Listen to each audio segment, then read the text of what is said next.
I have cancer, but my boyfriend doesn't know. He once gave up his dream college for me.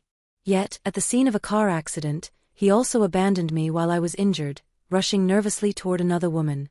I died on the day he was watching fireworks in the UK with his assistant.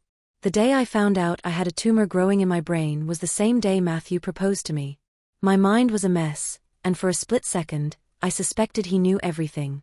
After I hesitated for less than 30 seconds, he stood up from the ground, tucked the ring box back into his pocket, and shot me an indifferent glance. It was my parents' idea. If you don't agree, forget it, he said. Relief washed over my chest. Just as I thought. He always had a habit of playing these kinds of jokes on me. He probably assumed that this time, I was using his parents to pressure him into making a commitment. That was why he put on this little proposal act, just to humiliate me. I quietly lowered my outstretched hand and smiled at him. And what if I do agree? Will you marry me? He met my gaze but said nothing. The answer couldn't have been any clearer. Honestly, it hurt quite a bit. If you don't marry me now, you won't even have the chance to later, I huffed, pushing down the burning sensation in my eyes. Matthew couldn't have cared less. He took off his jacket, draped it over the back of the sofa, and replied with a faint trace of sarcasm on his lips, "Are you sure that day will ever come?" He was always like this, his words cutting exactly where they needed to. And he was right, I really wouldn't live to see that day. That night, I sat at the head of the bed, spacing out. Matthew closed his laptop, shut his eyes to rest them for a moment, then got up, pulled back the covers, and got into bed. Out of habit, he turned his back to me, leaving enough space between us to fit an entire pillow. The way a person sleeps doesn't lie. Even after 8 years together, he still hadn't adapted to sharing a bed with me. I had always been thick-skinned around him.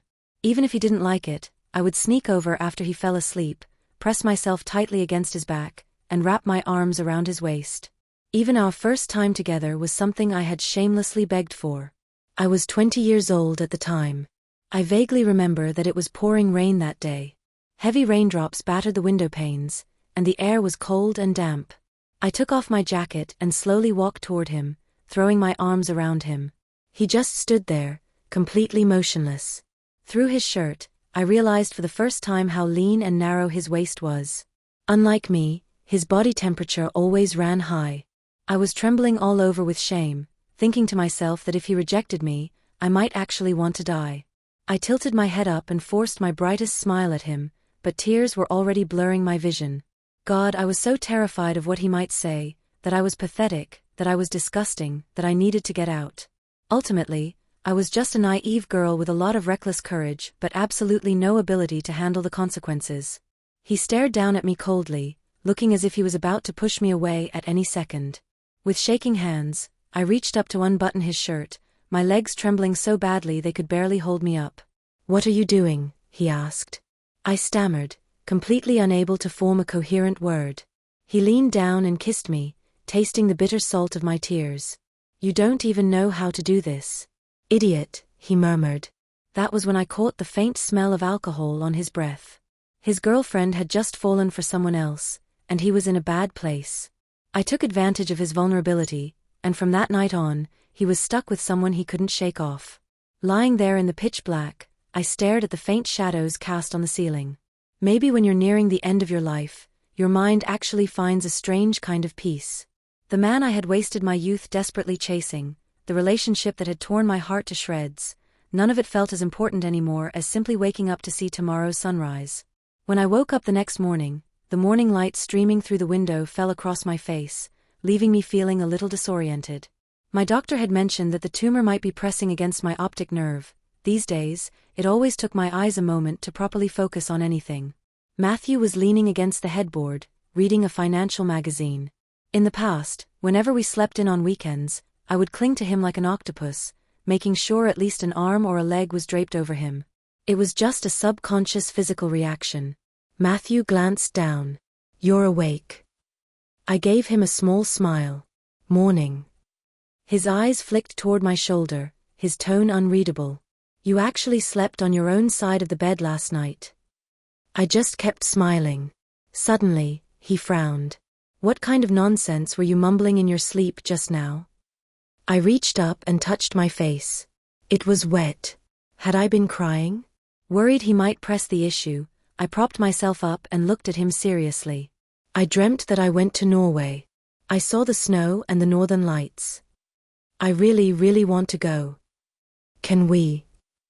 I looked at him with wide eyes, pleading just a little. Matthew brushed it off completely.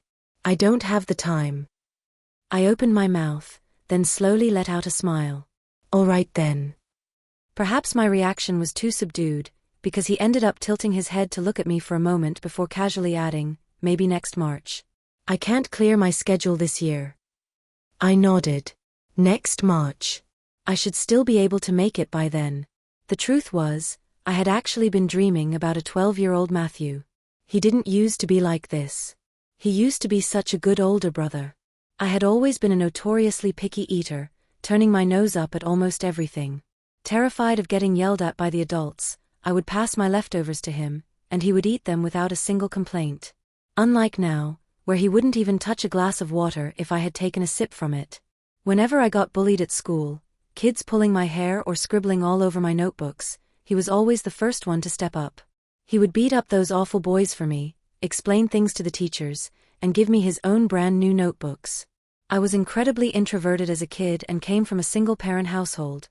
Without his protection, I probably would have been bullied relentlessly. Later on, when my mom died, I cried so hard I almost went into shock. I kept sobbing, "Nobody wants me anymore." And he told me, "That's not true. Someone will always want you."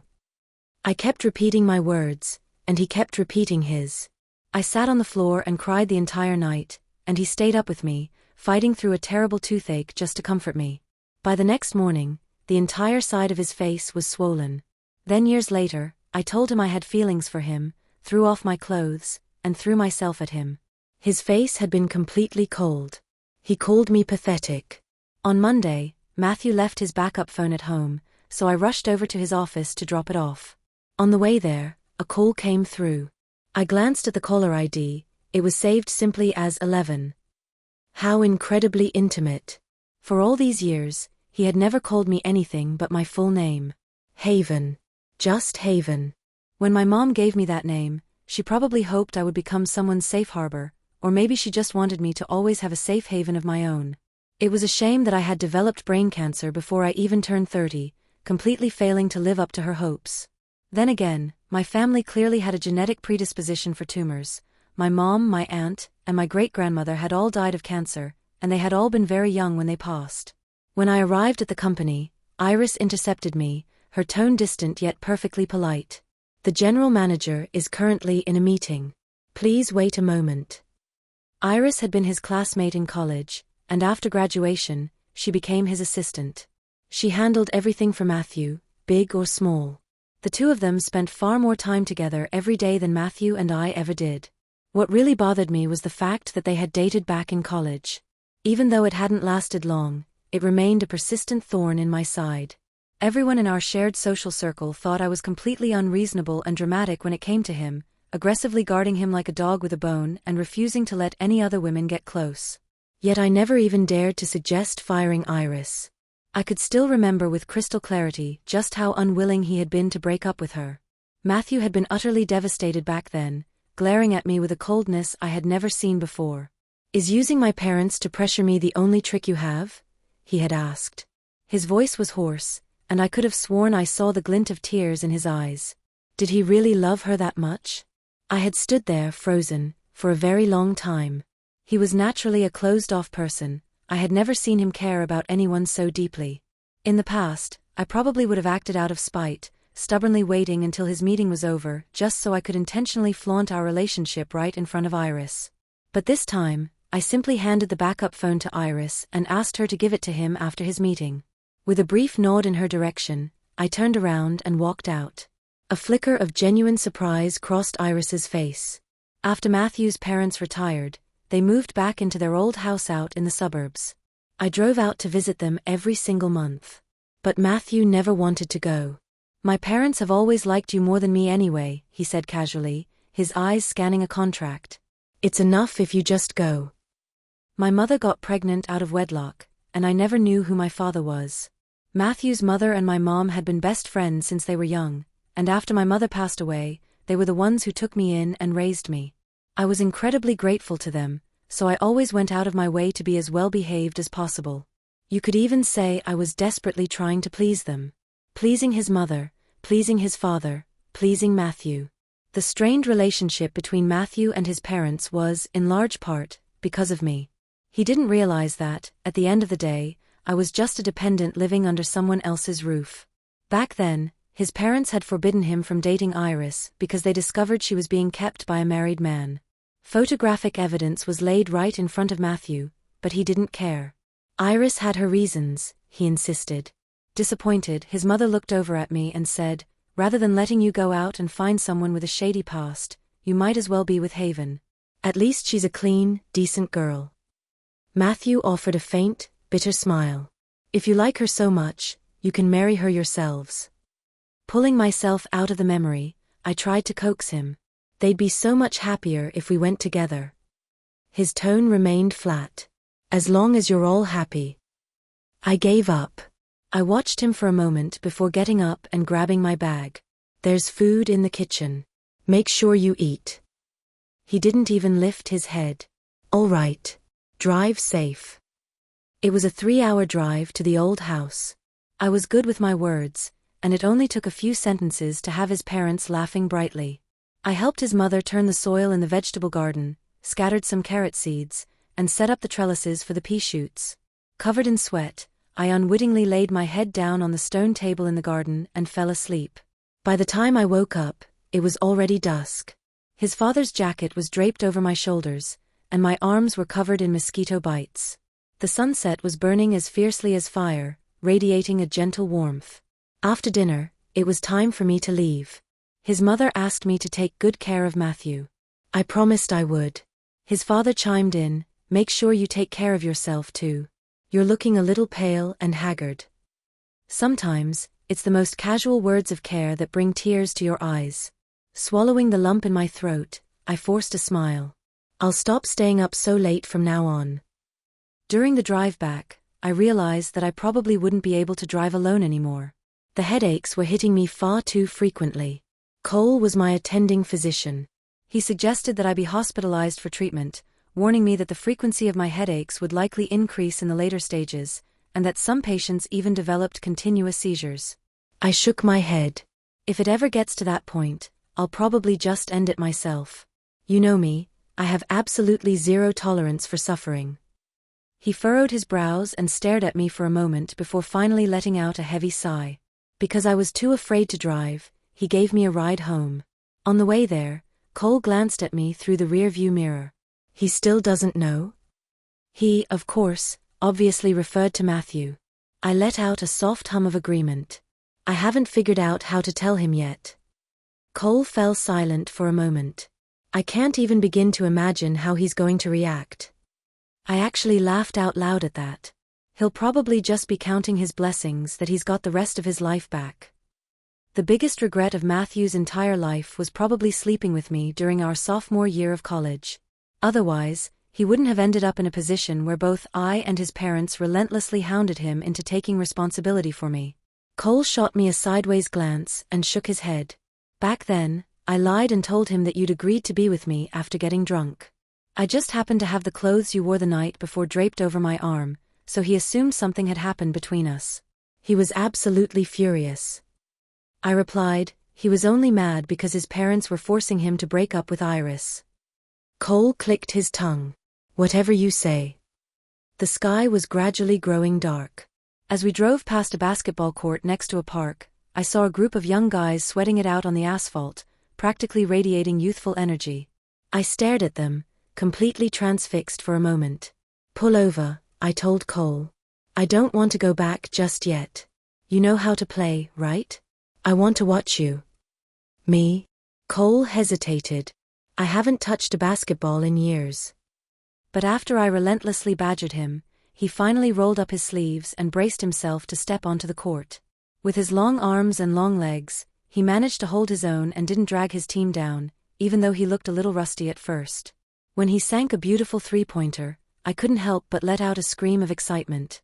Cole wiped the sweat from his forehead and turned to look at me, beaming with smug pride. But not too far away, I caught sight of a familiar figure.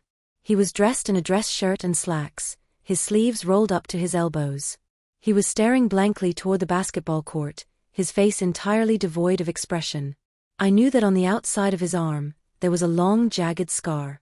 It was the scar he had gotten from saving me during the car accident.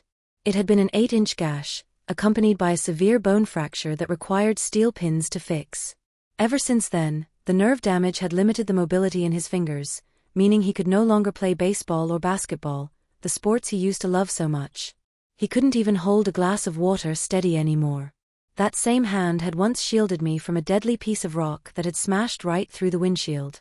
The guilt over that had weighed on me for a very long time. Once the game wrapped up, Cole high-fived his teammates and walked over to me, absolutely drenched in sweat. I handed him his jacket and said, "Let's go." He looked genuinely offended. "I just won, and you didn't even get me a sip of water?" "I only have the one I've been drinking from," I pointed out. He just held out his hand. "Give it to me."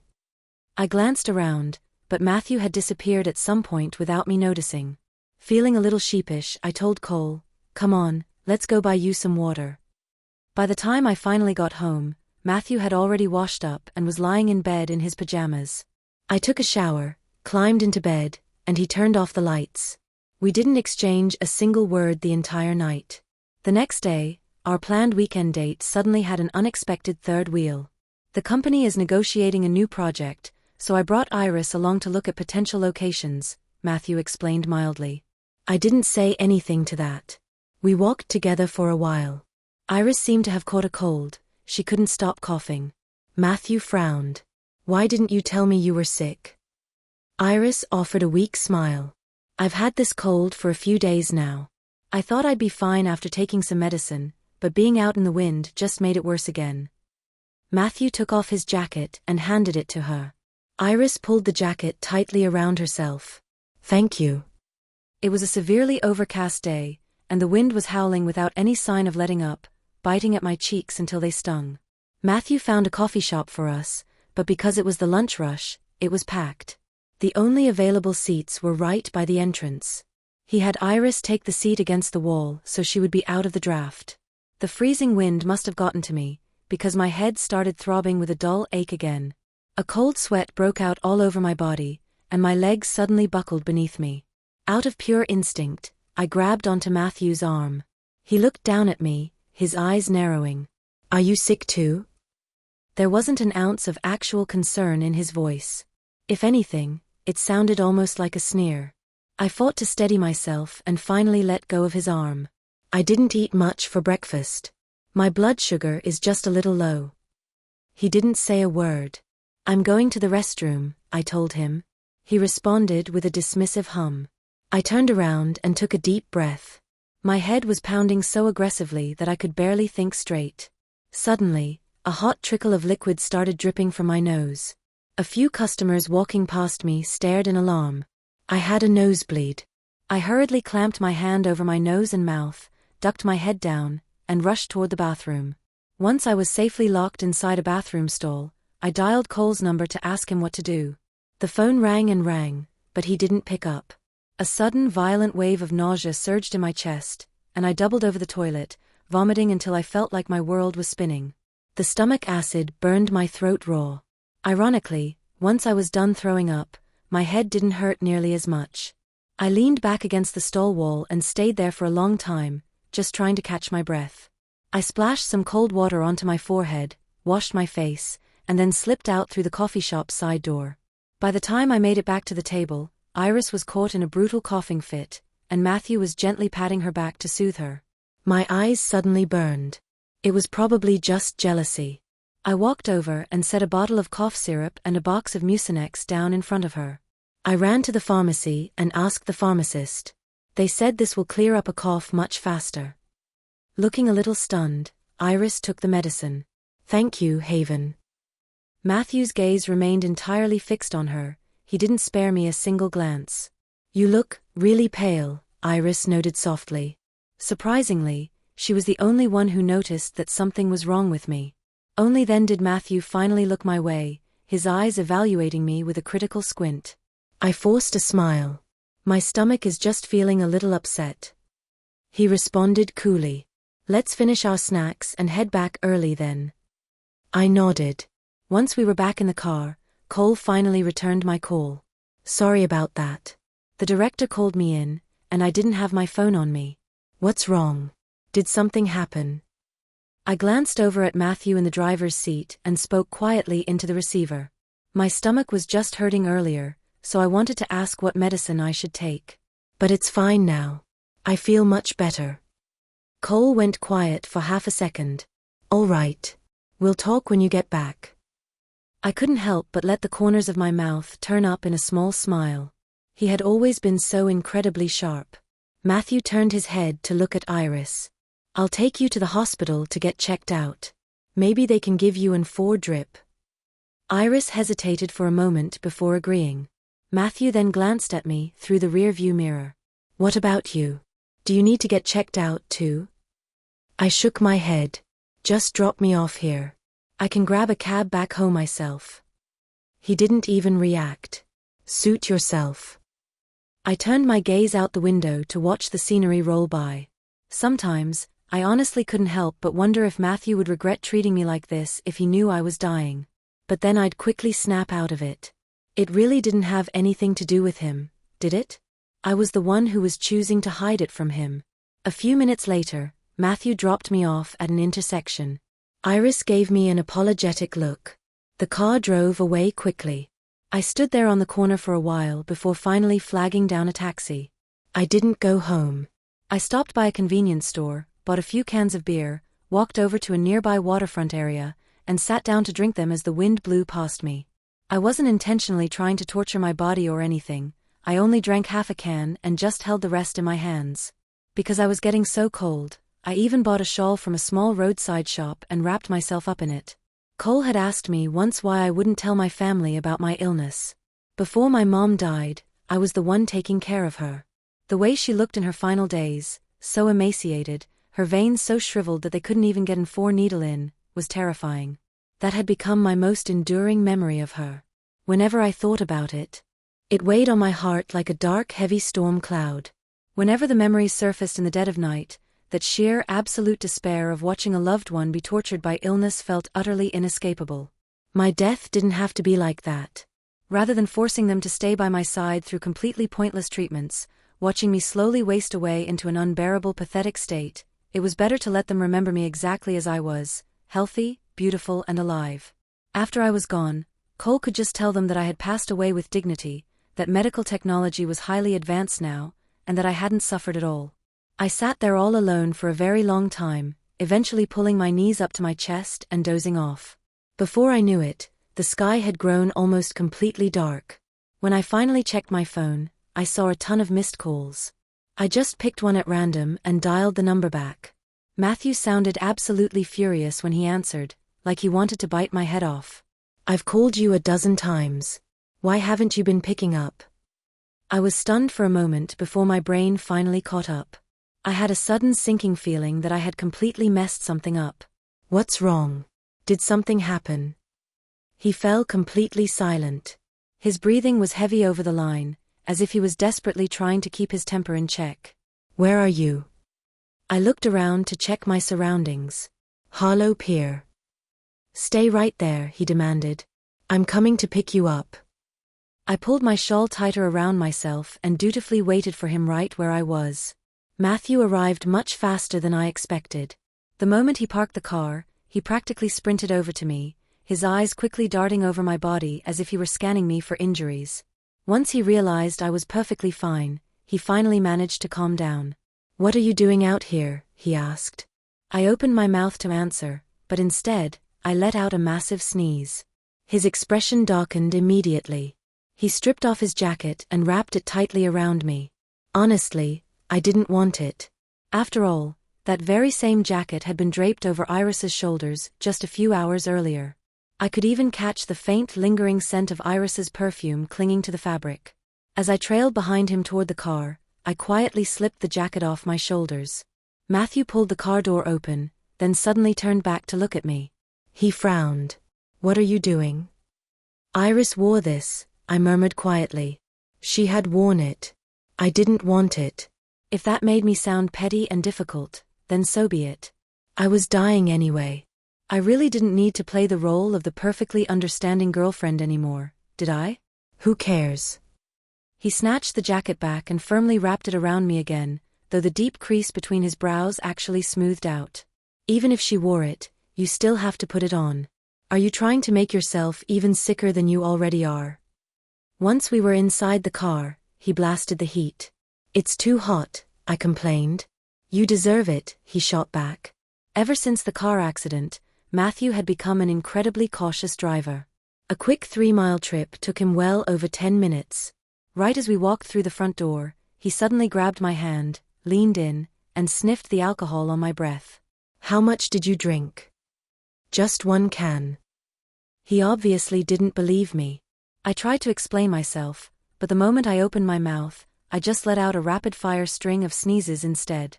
He pressed his palm directly against my forehead to check my temperature. Do you have a fever? Maybe I had just sneezed a little too violently, because suddenly, something else started leaking from my nose again. Matthew furrowed his brows deeply. What's wrong with you? I shook my head and quickly clamped a hand over my nose. It's probably just the dry weather. But the blood was gushing out like a leaky faucet. A sharp look of alarm flashed across Matthew's face. He instantly commanded me to tilt my head back and pinch the bridge of my nose, then darted into the bedroom to dig out some medical cotton balls to stuff into my nostrils. He kept his eyes locked firmly on mine, his movements incredibly meticulous and careful. Eventually, the nosebleed stopped, but my face and neck were completely smeared with sticky blood. Matthew grabbed a hot towel and gently wiped me clean. When the towel reached my chest, his hand suddenly paused. I tugged on his sleeve, pointing to a tiny spot-sized bloodstain right on the cuff. I got it on your shirt. He waved it off, keeping his eyes entirely focused on my face. His brows looked like they were threatening to bunch together again. You got a nosebleed just from sneezing. Are you made out of porcelain or something? I nodded, readily admitting to it. I've just always been on the fragile side. I was telling the absolute truth. He looked me up and down. Have you lost weight? He could actually remember how much I weighed. Matthew went straight into the kitchen, cooked up some hot food, and stood right there staring at me until I had choked down an entire bowl. I hadn't been that full in a very long time. My stomach bulged out against my waistband, and I was so stuffed I practically couldn't even move. He fetched my pajamas for me, then crouched down to change my shoes. As he looked down, the loose strands of hair at the front of his head fell over his eyes, making him look surprisingly patient and incredibly gentle. For a fleeting moment, I almost thought we had gone back to the way things used to be. Back then, when I had been dangerously malnourished because of my severe picky eating, he refused to coddle me anymore and had forcefully corrected my eating habits himself. Honestly, there were so many things I wanted to ask him. He had scored so highly on his exams back then, and he clearly could have gone to a much better college. Why had he chosen to stay at our mediocre state university? At the time, he claimed it was because the campus was far from home, meaning he could finally escape his parents' nagging. Had that been the actual truth? Or was it because he was terrified that if I went away to college all alone, I would just get bullied? But in the end, I simply couldn't bring myself to ask the questions out loud. Just then, Matthew's phone rang. He stood up, walked to the side of the room, and answered the call. Both his tone and expression were overwhelmingly soft. Yeah, I found her. Some things really are just predestined. If he hadn't stayed at that university, he never would have met Iris in the first place. Even though Iris had eventually crumbled under the pressure and gotten together with another guy back then, after all these years, those two clearly still shared a deep, undeniable connection. Matthew, I don't have much time left. Just walk with me through this final stretch, and then you'll finally be free. My birthday was coming up in exactly 1 month. Over the past few days, I could distinctly feel my body failing me. The dosage of my painkillers kept getting higher and higher, yet the pain was only growing more and more agonizing. Cole also told me point-blank that my prognosis was looking incredibly grim. I trailed right behind Matthew, constantly nagging at him. Take me to see the Northern Lights. Please? Didn't we already agree on next year? He replied. I can't wait that long. Did he have any idea what the Northern Lights even symbolized? They represented absolute luck. Whoever saw the northern lights would supposedly be granted a lifetime of pure happiness. Thoroughly annoyed by my relentless pestering, Matthew finally caved. "Fine. Really?" "Yeah," he muttered. My eyes immediately lit up. I threw my arms tightly around his neck and planted a loud kiss right on the tip of his nose. Matthew froze for a split second, every muscle in his body instantly locking up, but to my surprise, he didn't push me away. After that, our relationship actually started to thaw out quite a bit. The most obvious sign of this was that Matthew had suddenly become a lot more aggressive. Even though we were already fairly active in bed before, he was clearly putting in a hell of a lot more effort lately. But all of that aside, I still cherished this time we had together immensely. If you stripped away all of the messy, hopelessly tangled romantic drama between us. He was, at the very least, an incredibly competent caretaker. But life is always filled with unexpected turns. I had pushed through for so incredibly long, and my birthday was finally right around the corner. That day, I went out to run some errands and buy a few things for our upcoming trip abroad. While I was walking down the street, my headache suddenly flared up in full force, and I ended up getting hit by a passing bicycle.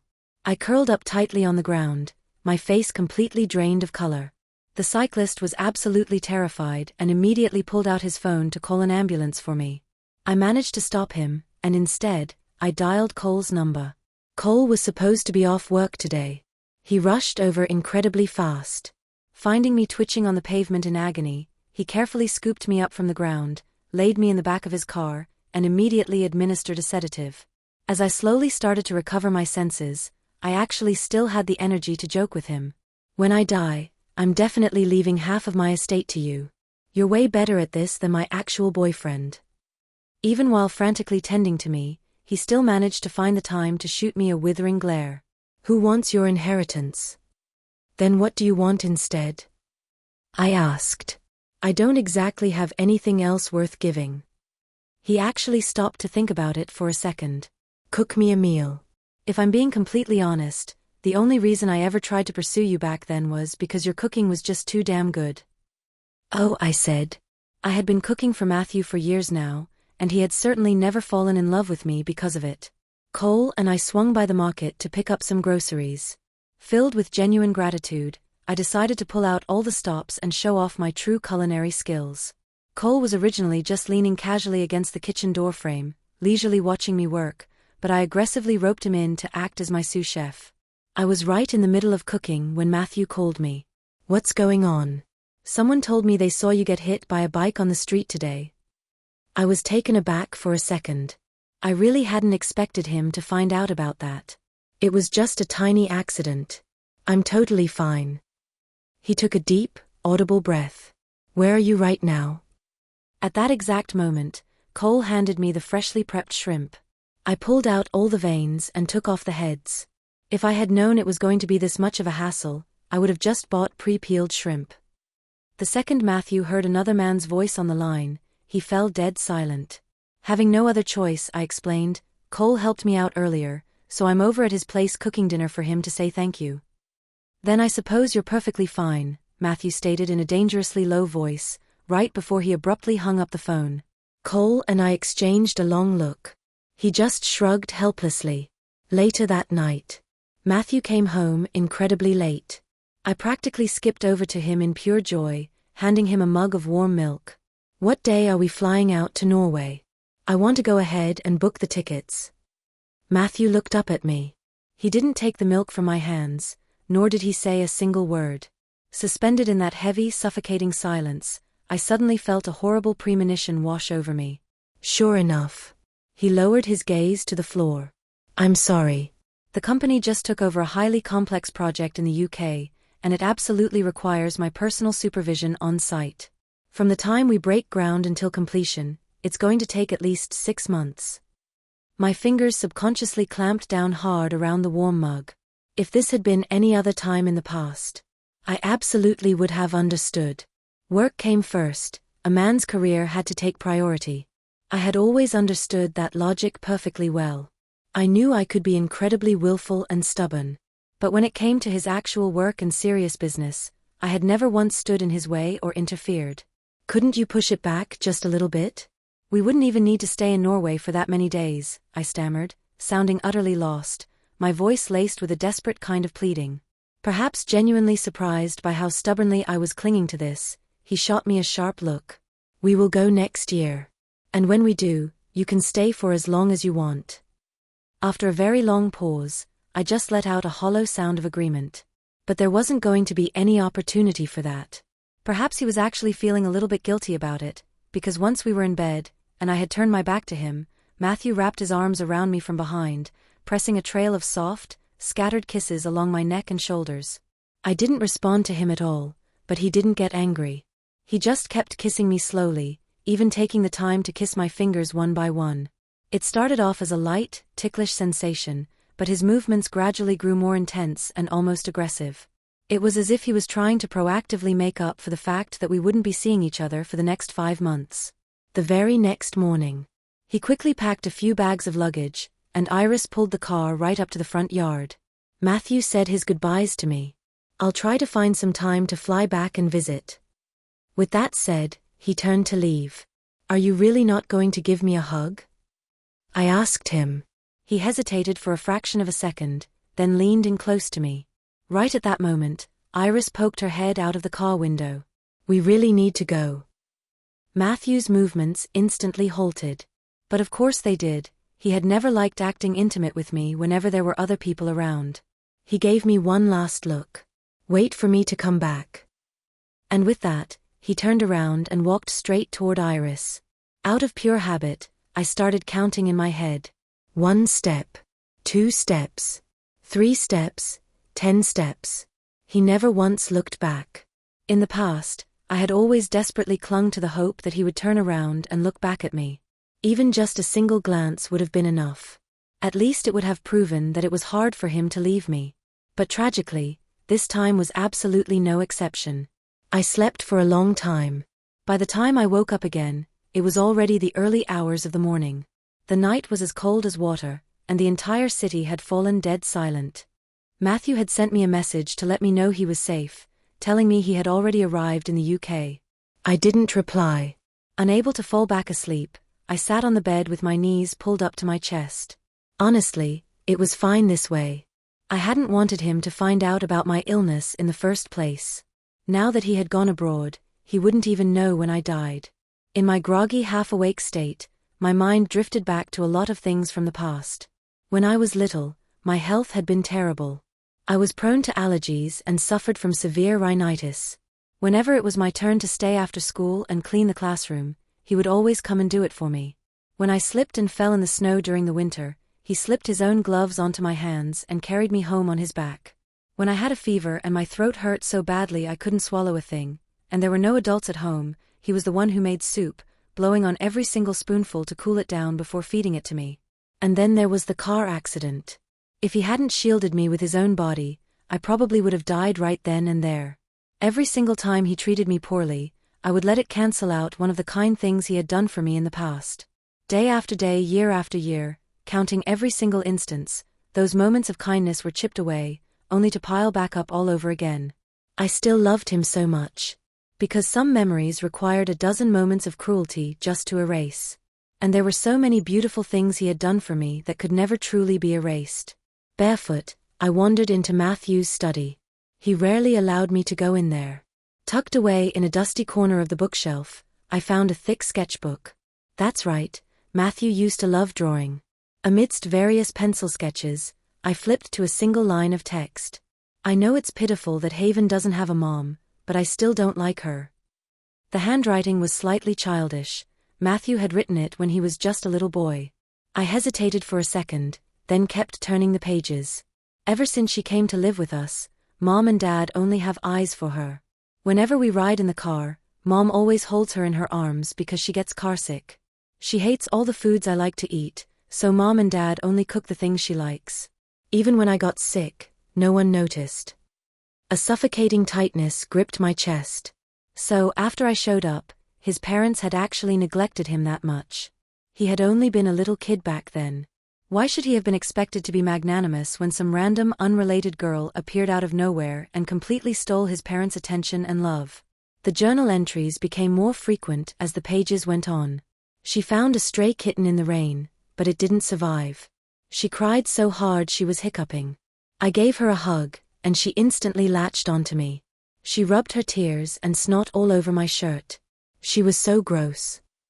Mom and Dad forgot my birthday, but she didn't.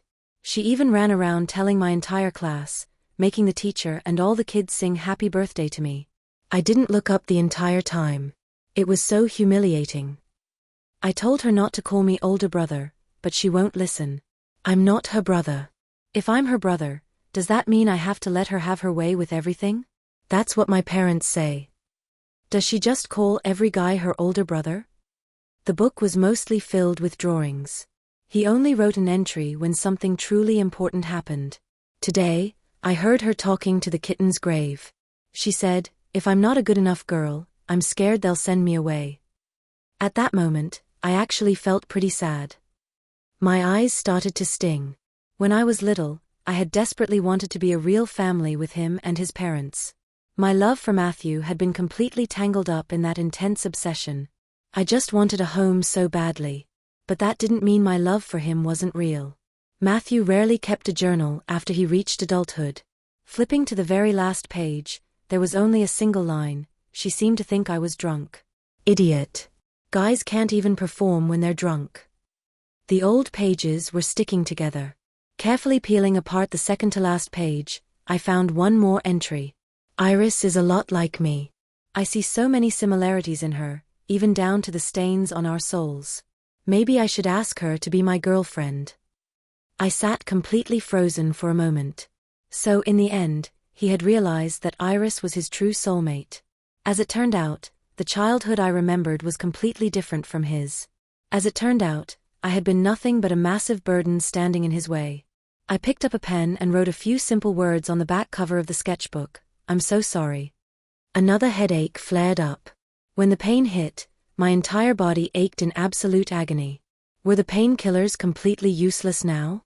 I stared at my reflection in the mirror. Honestly, I didn't look good. The baby fat on my cheeks had completely melted away. Matthew had never liked the innocent little sister type, so maybe he would actually prefer me looking like this. Though frankly, calling me his old spinster aunt wouldn't even be an exaggeration at this point. Trembling relentlessly from the tormenting pain, my mind growing completely hazy, I couldn't fight the urge to call Matthew. My finger hovered right over his contact name. But in the end, I never pressed it. I was an incredibly selfish person. I harbored so many dark, petty little thoughts.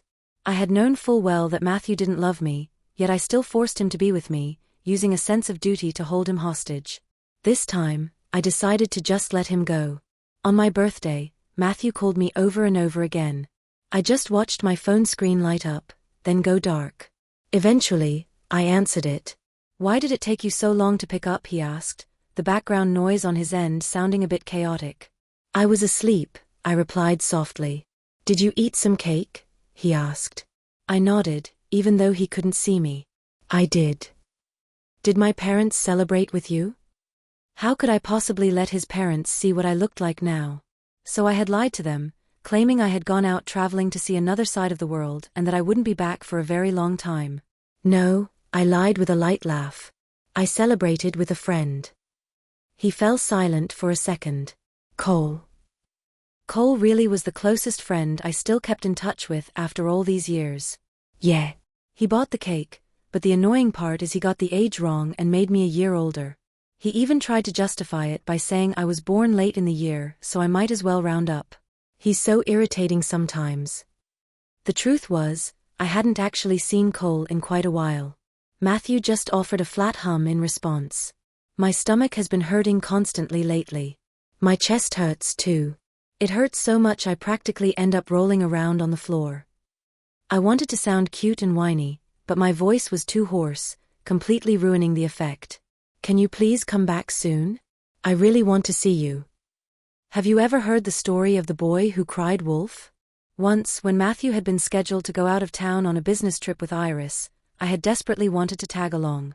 When he refused, I threatened to kill myself, sending him a text the night before they left, saying that if he didn't take me with him, I would end my life.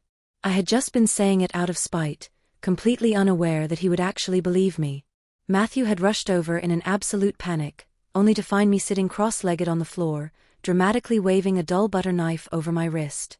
The frantic worry on his face had instantly frozen over into pure ice. Ever since that day, any time I complained about feeling sick or being in pain, Matthew would only hear it with absolute impatience. The more I begged him to hurry back, the more determined he would be to stay away. I knew that perfectly well.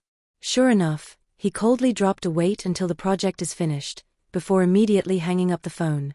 What can I say? Getting him to love me had never been easy. I had spent 20 years trying and had failed miserably.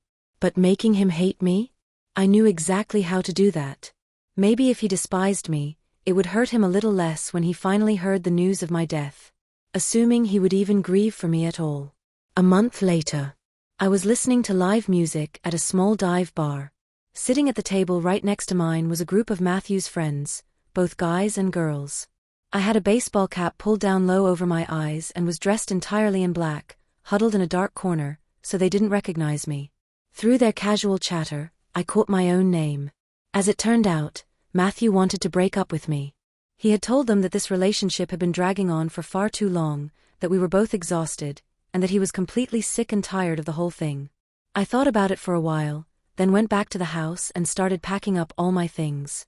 Clothes, shoes, my toothbrush and rinsing cup, and even all the various knickknacks and hanging ornaments with my supposedly tacky aesthetic that I had forcibly moved into his space.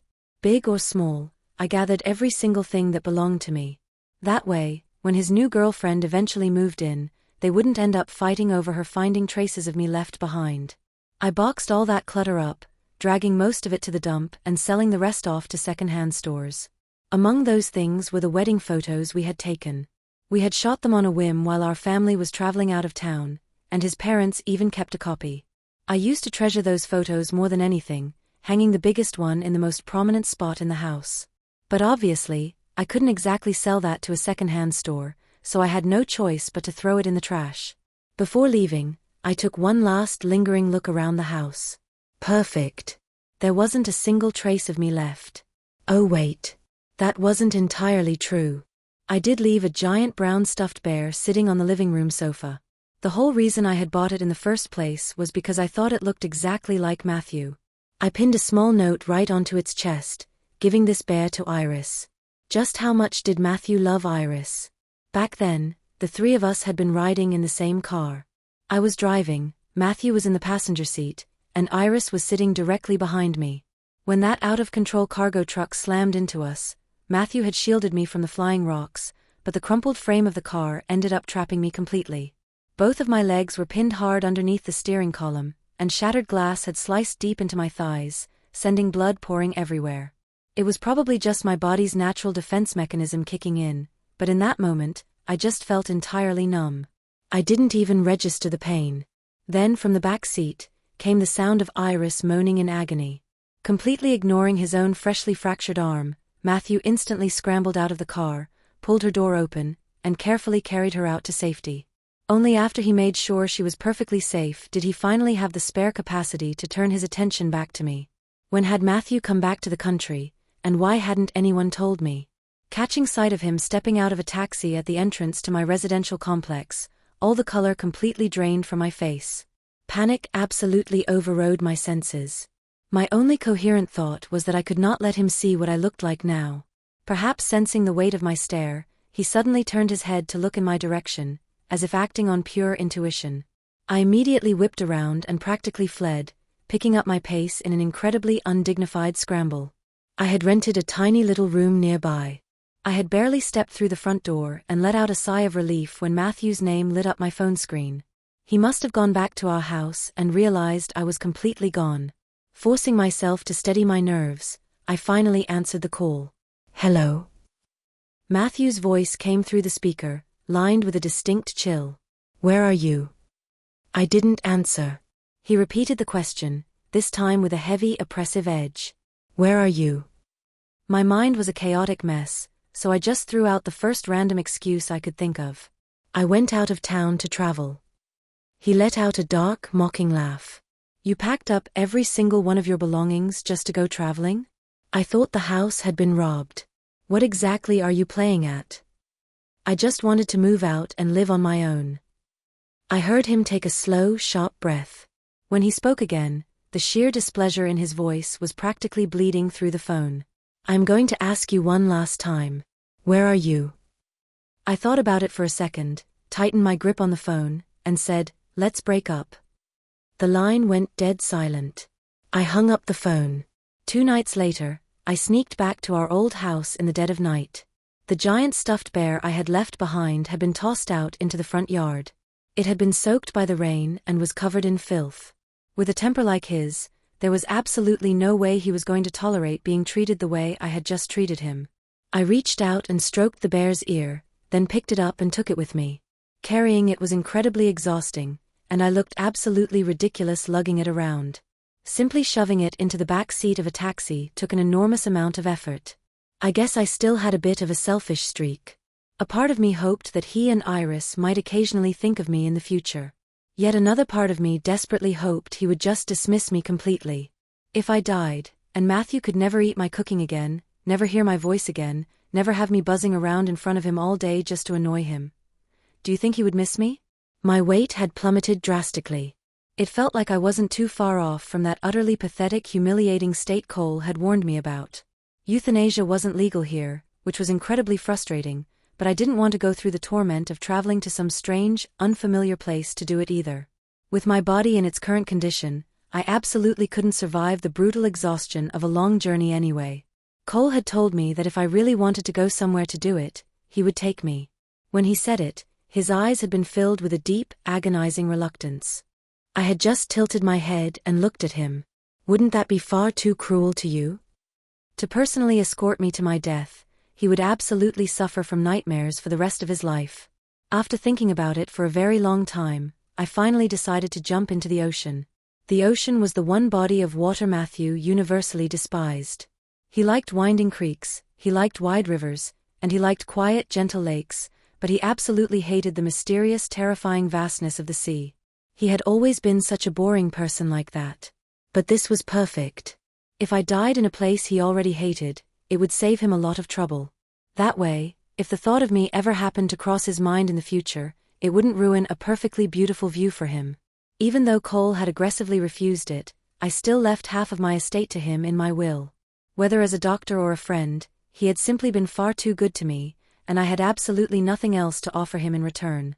Though to my utter shame, I didn't actually have that much money to begin with. Originally, I had wanted to record a video for his parents, but after realizing what I looked like now, I decided against it and just wrote them a letter of gratitude instead.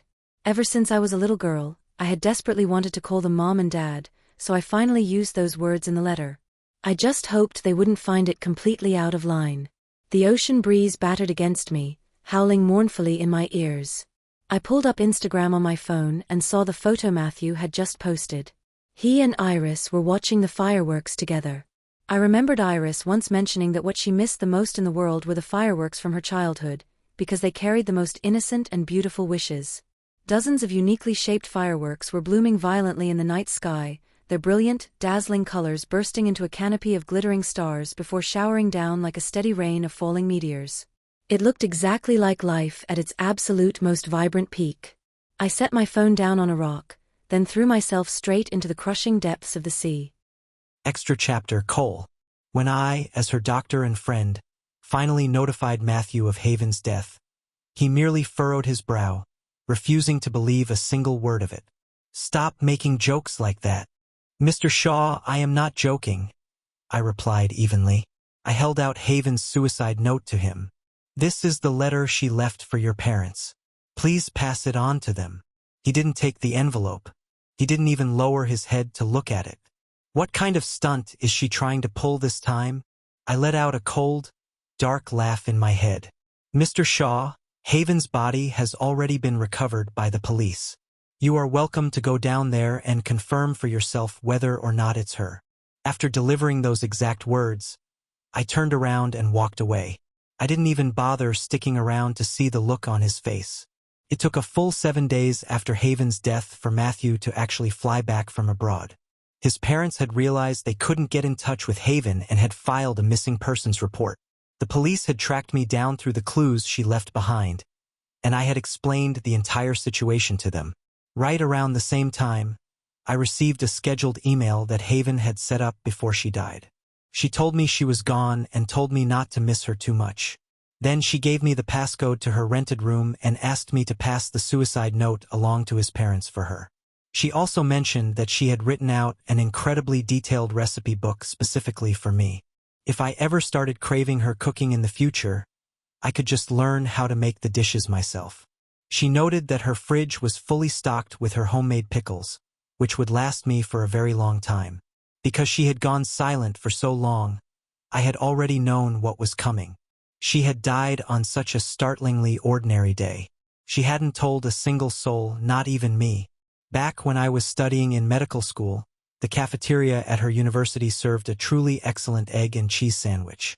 Because of that, I would go over there every single day for lunch, order a sandwich, and sit completely alone, eating it slowly. I had always been an incredibly picky eater. After a while, she began to notice my routine, and she would always peek over in my direction. Sometime later, her bicycle broke down. I happened to be walking past and fixed it for her, and that was how we officially met. She clearly assumed I came from a desperately poor family, so poor that I could only afford to eat one single meal a day, and only a cheap sandwich at that. So, every time she saw me, she would deliberately order an extra portion of food, pretend she was too full to finish it, and beg me to help her eat the rest so it wouldn't go to waste. I was more than happy to watch her little performance, so I played along with her act for a very long time. That was until she started showing up every single week lugging a massive bag stuffed full of fruits, snacks, and daily necessities. She claimed the other girls in her dorm were all going on a strict diet and had begged her to pawn the food off on me. I finally couldn't take it anymore. I purposely dressed myself head to toe in luxury designer brands and slung a Prada bag over my shoulder just to go see her. Looking incredibly surprised, she inspected my outfit very seriously, then pointed at my bag. "That kind of looks like that one brand." Her expression shifted. She had obviously concluded that it was a cheap knockoff, but terrified of crushing my fragile ego, she bit her tongue and forced out a compliment. "It looks really nice." I had wanted to laugh so badly right then. She had always loved doing ridiculous things like that. Even after she died, she stubbornly insisted on leaving half of her estate to me. When I saw the string of numbers land in my bank account, I really couldn't help but laugh out loud. I laughed and laughed, until my legs gave out completely. I collapsed onto the floor, burying my face in my hands to cover my damp, burning eyes. Matthew must have finally gone to the morgue to identify the body.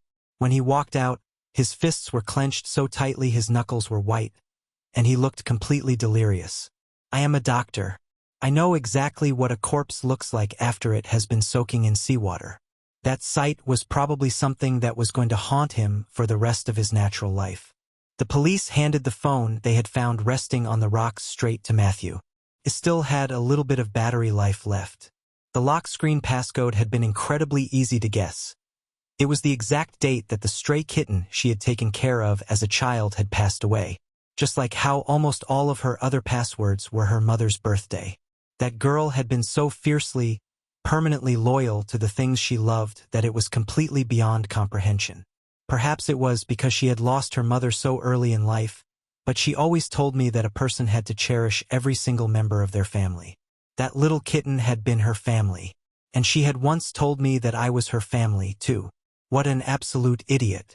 When her phone screen lit up, the very first thing that popped up was Matthew's Instagram page. It was the photo of him and Iris watching the fireworks in the UK. The image practically overflowing with radiant beauty and romance. Right before she died, that photo was the very last thing she had ever looked at. What exactly had she been feeling in that final moment?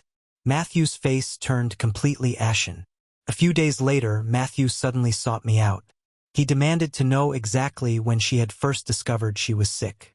I told him straight out, "The exact same day you proposed to her." Matthew's eyelids twitched violently. "The day I proposed?"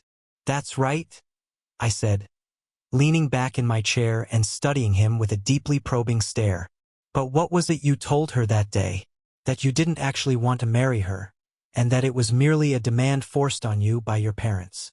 It was as if something finally clicked in his brain. His eyes instantly turned bloodshot. No wonder. No wonder what? I sneered at him. No wonder she was so devastated that day. I could easily tell that his mental state had completely deteriorated lately. He had lost a massive amount of weight, and his voice was choked with emotion as he pleaded with me, desperately begging to hear a denial. During the very last stage of her life, was she in a lot of pain? I maintained my usual composed smile. Mr. Shaw, she had brain cancer. Patients in the terminal stages of brain cancer experience blinding, agonizing headaches and severe dizziness, along with near-constant nausea and vomiting. Sometimes her vision would blur entirely, and when she was living all alone, she would frequently collapse to the floor. Once the cancer cells metastasized, she couldn't even describe exactly where it hurt anymore, because every single inch of her body was screaming in absolute agony. The pain became so unbearable that she finally chose to end her own life. I paused. She specifically asked me to tell all of you that she didn't suffer much at the very end. I stared at him with pure, venomous cruelty. But I simply didn't have the heart to keep you in the dark. Matthew, what exactly were you doing while she was suffering through all of that? Were you busy watching fireworks with Iris? Oh, right. There was that one time when you, Iris, and she all went out together. While you were sitting in a coffee shop, her headache flared up so violently that she got a massive nosebleed right in public. She had to hide in the bathroom and endure the agony all alone until she finally felt well enough to come back out and face the two of you. I told him. She had called me crying for help, but I didn't pick up the phone. Matthew suddenly snapped his head up to stare at me, his eyes wide with absolute, horrified disbelief. I gave him a hollow smile. But obviously, compared to her, you were far more concerned about Iris having a simple cold. Matthew's face turned the color of dead ash.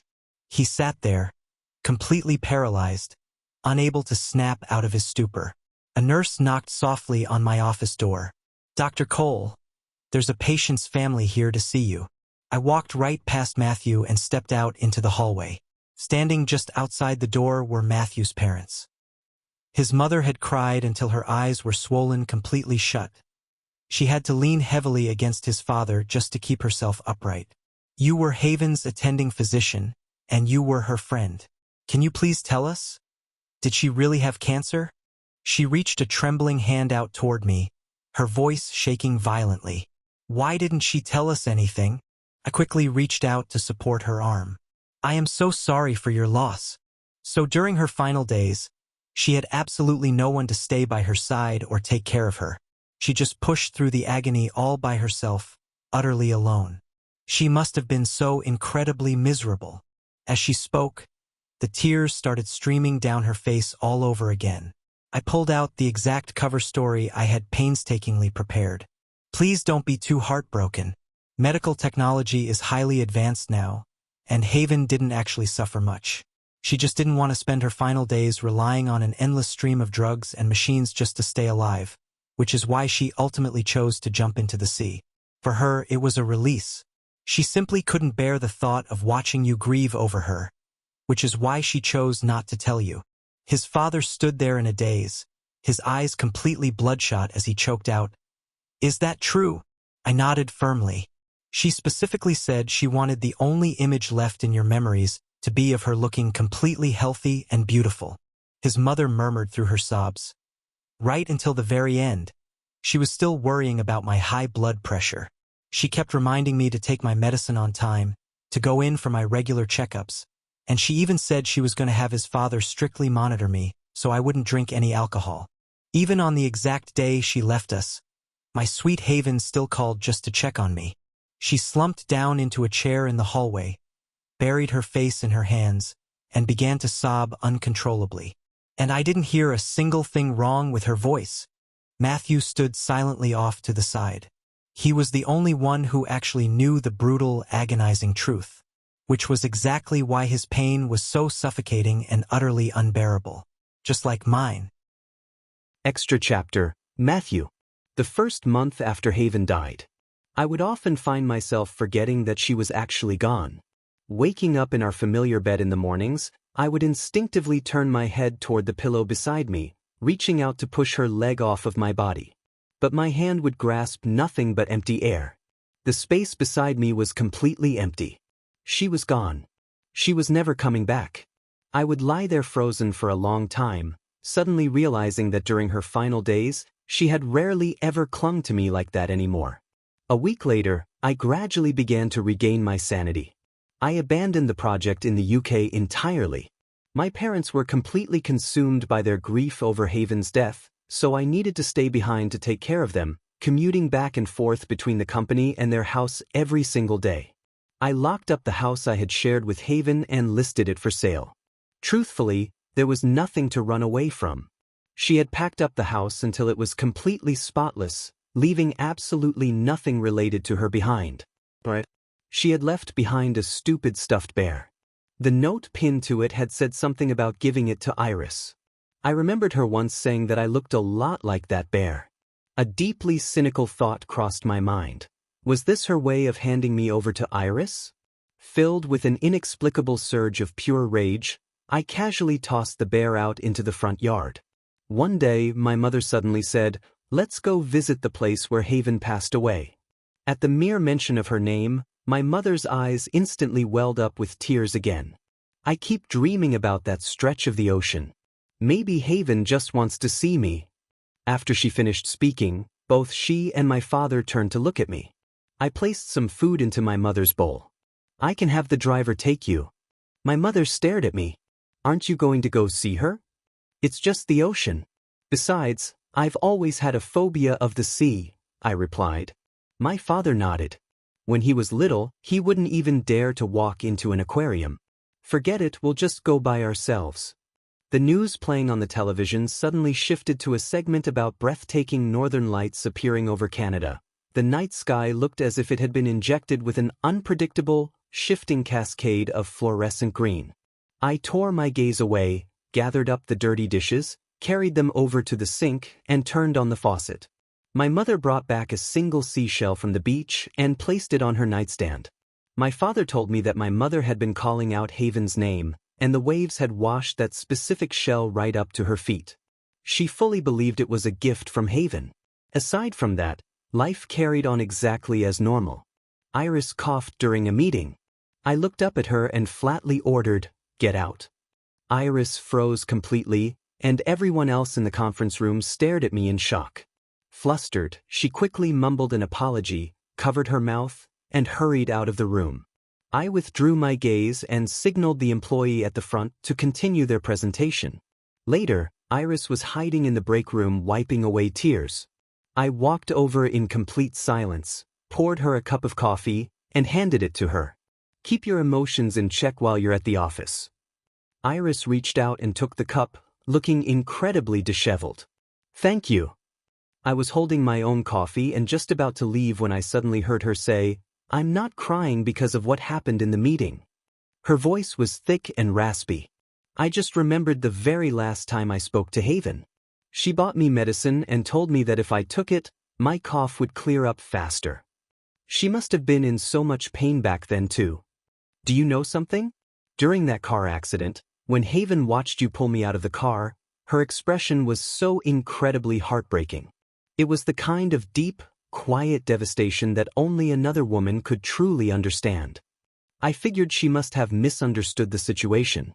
She genuinely believed that after the crash happened, the very first person you wanted to save was me." I was completely stunned for a moment.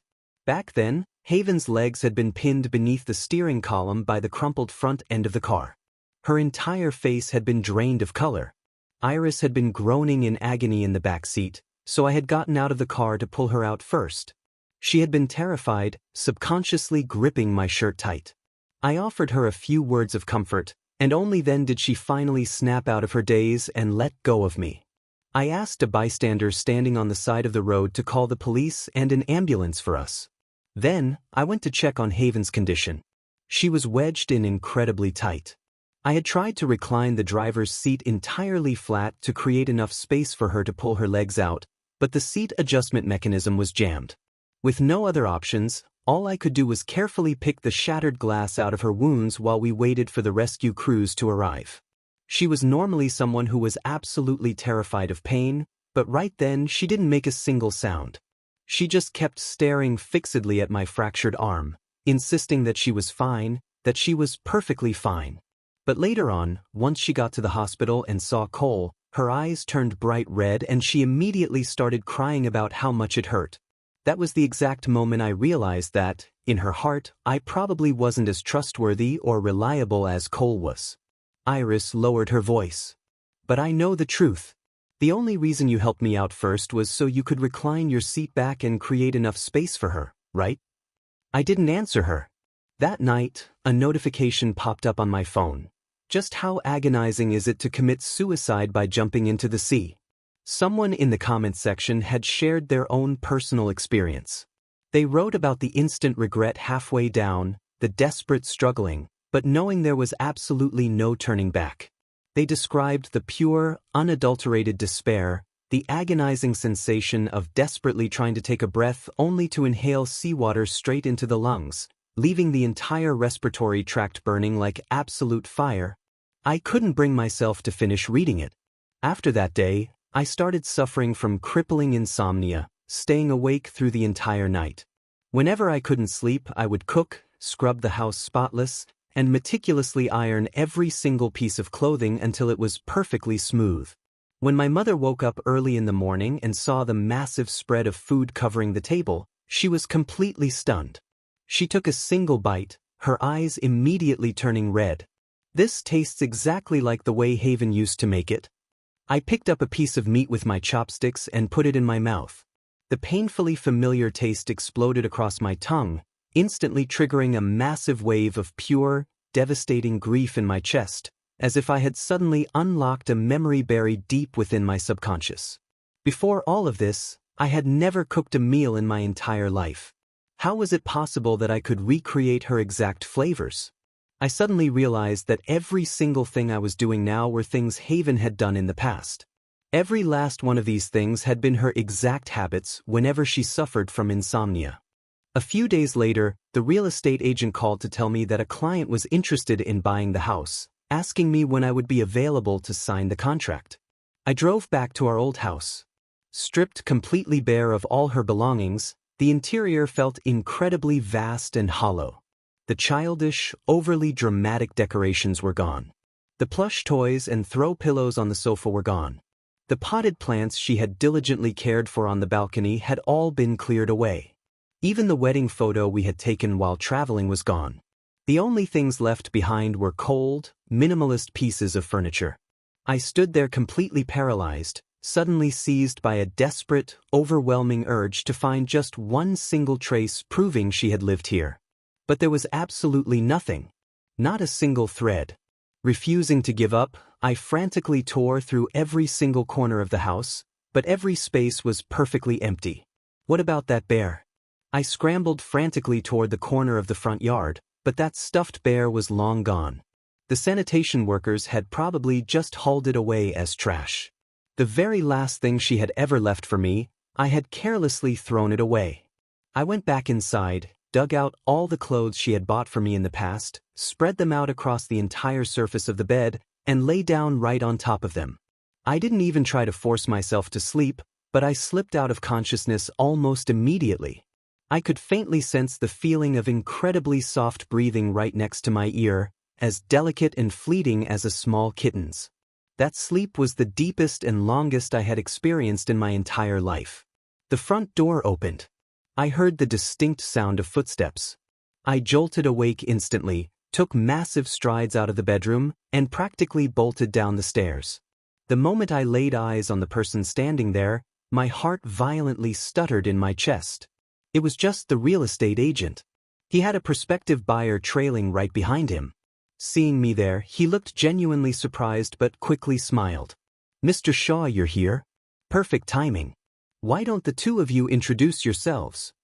I covered my eyes with my hand and dragged in a deep, agonizing breath. "I'm sorry. I can't sell this house. I went to see Cole." I demanded to know the address of the place Haven had lived during her final days. He narrowed his eyes, studying me for a moment before letting out a cold smile. "I've already bought that property. Don't even think about it." I choked on my next breath. He stood up from his desk and slowly paced right up to me. "I know exactly what you're trying to do. You want to hunt down her belongings. You want to know exactly how she spent her final days. You are never going to get that chance." I stood in silence for a long moment before finally looking up at him. "The truth is, I'm incredibly jealous of you. I'm jealous that you always knew so much more about her life than I ever did. I'm jealous that whenever she got hurt or ran into trouble, the very first person she thought of was you, not me. Because before you ever showed up, the only person she ever relied on was me." Cole's lips slowly curled into a vicious smile. "Matthew, that's because you didn't deserve it." I went back to the house again. But ever since that one day, I was never able to sense her presence in there ever again. I began to remember a lot of things from the past. My mother had despised Iris and had been absolutely terrified of me ending up with another girl just like her, so she had aggressively tried to play matchmaker between me and Haven. That day, I had gone out drinking with some friends. After I got home, she suddenly slipped into my bedroom. She looked exactly like a pitiful, rain-soaked rabbit, her eyes rimmed with red. She clearly didn't have the faintest idea what she was doing, yet she actually had the absolute audacity to try and unbutton my shirt. Right at that moment, a thought crossed my mind. Look at this. My parents wanted her to be with me, so here she was, throwing herself right at me. She must have been utterly terrified that night. She hadn't stopped trembling, and later on, she couldn't stop crying. Years later, I proposed to her. Her expression had been incredibly complicated, a mix of sheer shock, heavy hesitation, and deep suspicion. The only thing completely absent from her face was joy. So I just assumed she didn't actually want to marry me. Because of that, I ended up spitting out the exact words that now caused me absolute, excruciating physical pain every single time the memory resurfaced. I never could have imagined that my careless words would become a self-fulfilling prophecy. The next day, I walked into the study to sort through some important documents, only to spot that thick sketchbook tucked away in the corner of the shelf. I flipped it open. Before Haven showed up, my childhood had actually been incredibly lonely. I spent the vast majority of my time just lying alone in my room, sketching. But after she arrived, I started using the sketchbook as a journal. Every single thing I recorded inside of it was entirely about her. In college, I had stumbled across the book again and casually scribbled down a few more lines. I snapped the book shut and was just about to slide it back onto the shelf when I suddenly caught sight of a fresh line of ink written on the back cover. "I'm so sorry." It was Haven's handwriting. My hands instantly began to tremble violently. She had read it? Was reading this exact journal the reason why she ultimately chose to leave? From the moment I was born, I was strictly conditioned to be the perfectly standard, flawless son. That was why, even though I deeply felt that this adopted girl had completely stolen all the affection and love in my household, even though I genuinely resented her, even though I actively wished she had never appeared in my life, I still had to play the role of the perfect older brother, diligently taking care of her and fiercely protecting her.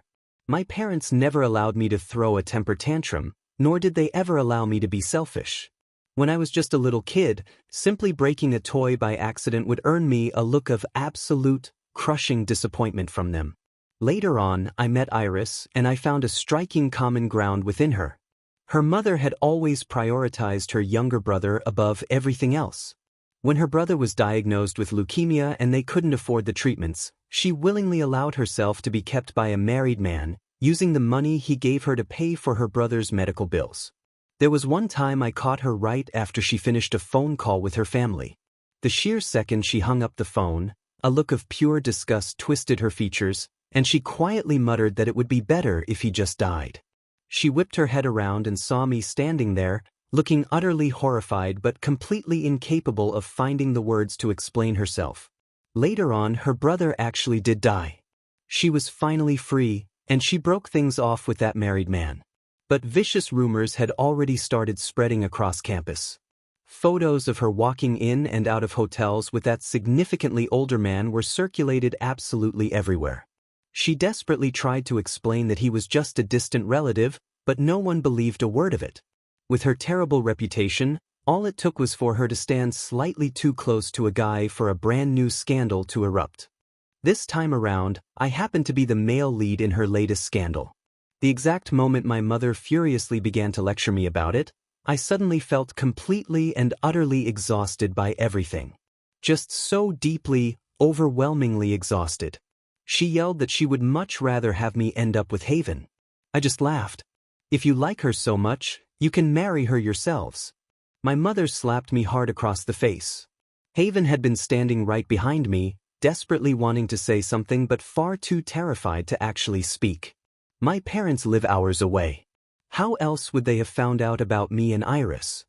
I glared down at her coldly. Is using my parents to pressure me the only trick you have? Haven frantically tried to explain that it hadn't been her. And the truth was, it really hadn't been her. It had just been someone on campus who happened to know my mother. But I never apologized to Haven. At that particular point in time, I simply couldn't stand the sight of her. Because out of nowhere, another man had suddenly appeared by her side, Cole. I had never seen her take such a massive interest in any other guy before. She ate lunch with him in the cafeteria every single day, practically skipping with joy as she lugged huge bags of snacks over to see him. She even asked me while browsing online shopping sites, "What brand of razors do you guys usually use?" I shot her a sharp look and demanded to know why she was asking. She stammered out a weak excuse, claiming she was just asking for a friend. But the reality was, I personally watched her hand that exact razor, along with a massive bag of fruit, straight to Cole. She even playfully tapped her own chin at him, teasing him to clean himself up a bit. In that exact moment, the sheer, explosive rage that surged through me completely caught even myself off guard. Perhaps my initial refusal to accept her, all my bitter reluctance at being forced to take care of her against my will, had actually been completely worn away by her a very long time ago. Ever since the moment she threw her arms around me, sobbing uncontrollably over that dead stray kitten, I had realized that I didn't actually hate her all that much. She had been the single place of refuge in that entire house where I could actually breathe. But she never understood how stubborn I was, and she certainly never realized just how incredibly hypocritical a foolish young boy could be. Right up until the very moment she died, she had genuinely believed that I despised her. Right up until the very moment she died, she had genuinely believed that Iris was the one I truly loved. Just what kind of absolute devastation had she been feeling when she wrote down those final words? Every single ounce of pain that had been deliberately hidden away, every single cruel, dismissive way I had brutally hurt and failed her, the sheer, unimaginable agony of her enduring cancer completely alone, swallowed whole by the terrifying certainty of her impending death, it all came violently crashing down on me like an apocalyptic tidal wave. I collapsed to my knees on the floor, clutching that sketchbook tightly to my chest, curling into a tight ball as I finally broke down and sobbed like an absolute child. I finally forced myself to go to that stretch of the ocean. I had been far too terrified to come before. I was completely petrified of picturing exactly what she had looked like when she died. Standing right on the coastline, the harsh, salty wind battered against my face. The endless, rolling waves of the deep blue water triggered a violent wave of nauseating vertigo in my brain. Ever since I was 6 years old and got swept away by a massive wave, nearly drowning to death, I had possessed a deeply ingrained phobia of the ocean. Yet the ocean was exactly where Haven had chosen to die. The icy waves licked relentlessly at my feet, as if deliberately guiding me out toward a much deeper resting place. 1 step, 2 steps.